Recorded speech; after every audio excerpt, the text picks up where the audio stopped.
ఓం శ్రీ గురుభ్యో నమః. ఓం శ్రీ పరమాత్మనే నమః. జై శ్రీకృష్ణ. శుచౌ దేశే ప్రతిష్టాప్య స్థిరమాసనమాత్మనః నాత్యుచ్ఛ్రితం నాతి నీచం చైలాజిన కుసోత్తరం. 11వ శ్లోకం యొక్క భావాన్ని పరిశీలించినట్లయితే, యోగాభ్యాసం చేయటానికి పరిశుభ్రమైన ప్రదేశంలో ఆసనం తయారు చేసుకోవాలి అర్జున. దీనిని కుశగడ్డి, జింక చర్మము మరియు ఒక వస్త్రమును ఒకదానిపై మరొకటి వేసుకోవాలి.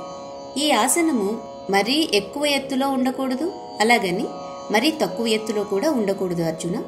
తత్రైకాగ్రం మనః కృత్వా యత చిత్తేంద్రియ క్రియః ఉపవిశ్వాసనే యుంజ్యాత్ యోగమాత్మ విశుద్ధయే సమం కాయశిరోగ్రీవం ధారయన్న చలం స్థిరః సంప్రేక్ష్య నాసికాగ్రం స్వం దిశశ్చానవలోకయన్.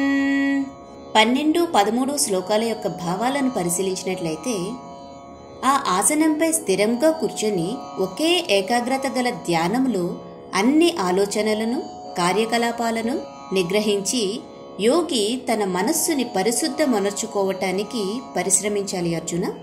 అతను శరీరమును, మెడను మరియు శిరస్సును స్థిరంగా ఒకే క్రమంలో ఉంచి కళ్లను అటూ ఇటూ తిప్పకుండా నాసికాగ్రము మీదే చూపుని కేంద్రీకరించాలి అర్జున. ప్రశాంతాత్మా విగతభేః బ్రహ్మచారి వ్రతే స్థితః మనః సంయమ్య మచ్చిత్తః యుక్త ఆసీత మత్పరః. 14వ శ్లోకం యొక్క భావాన్ని పరిశీలించినట్లయితే, ఈ విధంగా ప్రశాంతతతో, భయరహితంగా మరియు నిశ్చల మనస్సుతో, ఇంకా బ్రహ్మచర్య వ్రతంలో దృఢ సంకల్పంతో సావధానుడైన యోగి నేనే పరమలక్ష్యంగా నాపై ధ్యానం చేయాలి అర్జున. యుంజన్నేవం సదాత్మానం యోగి నియతమానసః శాంతిం నిర్వాణ పరమాం మత్సంస్థామధిగచ్చతి. 15వ శ్లోకం యొక్క భావాన్ని పరిశీలించినట్లయితే, ఈ విధంగా నిరంతరం మనస్సుని నాయందే నిలిపి ఉంచుతూ క్రమశిక్షణ మనస్సు కలిగిన యోగి నిర్వాణమును పొందుతాడు అర్జున. మరియు నాయందే పరమశాంతితో స్థితుడై ఉంటాడు కూడా. నాత్యశ్నతస్తు యోగోస్తి నచైకాంతమనశ్నతః నచాతి స్వప్నశీలస్య జాగ్రతో నైవ చార్జున. 16వ శ్లోకం యొక్క భావాన్ని పరిశీలించినట్లయితే, ఎవరైతే మరీ ఎక్కువ తింటారో లేదా మరీ తక్కువ తింటారో, మరీ ఎక్కువ నిద్రపోతారో లేదా మరీ తక్కువ నిద్రపోతారో, వారు యోగంలో విజయం సాధించలేరు అర్జున. యుక్తాహార విహారస్య యుక్త చేష్టస్య కర్మసు యుక్త స్వప్నావబోధస్య యోగో భవతి దుఃఖః.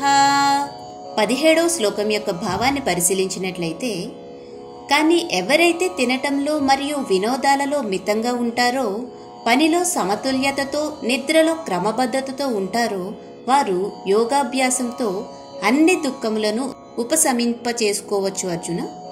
యదా వినియతం చిత్తం ఆత్మన్యేవావతిష్టతే నిస్పృహః సర్వకామేభ్యః యుక్త ఇత్యుచ్యతే తదా.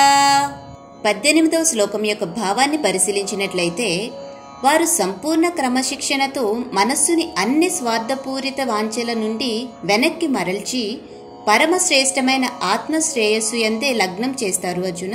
ఇటువంటి వారు యోగంలో ఉన్నారు అని చెప్పబడతారు. ఇంకా సమస్త ఇంద్రియ కోర్కెలకు అతీతంగా ఉంటారు కూడా. యథా దీపో నివాతస్థః నేంగతే సోపమా స్మృతా యోగినో యత చిత్తస్య యుంజతో యోగమాత్మనః. 19వ శ్లోకం యొక్క భావాన్ని పరిశీలించినట్లయితే, గాలి వీచని ప్రదేశంలో దీపం ఎలాగైతే నిశ్చలంగా ఉంటుందో, యోగి వశమందున్న మనస్సు ఈశ్వర ధ్యానంలో స్థిరంగా ఉంటుంది అర్జున. యత్రో పరమతే చిత్తం నిరుద్ధం యోగ సేవయా యత్ర చైవాత్మనాత్మానం పశ్యన్నాత్మని తుష్యతి. 20వ శ్లోకం యొక్క భావాన్ని పరిశీలించినట్లయితే, ఎప్పుడైతే మనస్సు ప్రాపంచిక కార్యకలాపాల నుండి నిగ్రహింపబడి యోగాభ్యాసం ద్వారా నిశ్చలంగా ఉంటుందో, అప్పుడు ఆ యోగి పరిశుద్ధమైన మనస్సు ద్వారా ఆత్మను దర్శించగలుగుతాడు. ఇంకా అంతర ఆనందంలో రమిస్తాడు కూడా.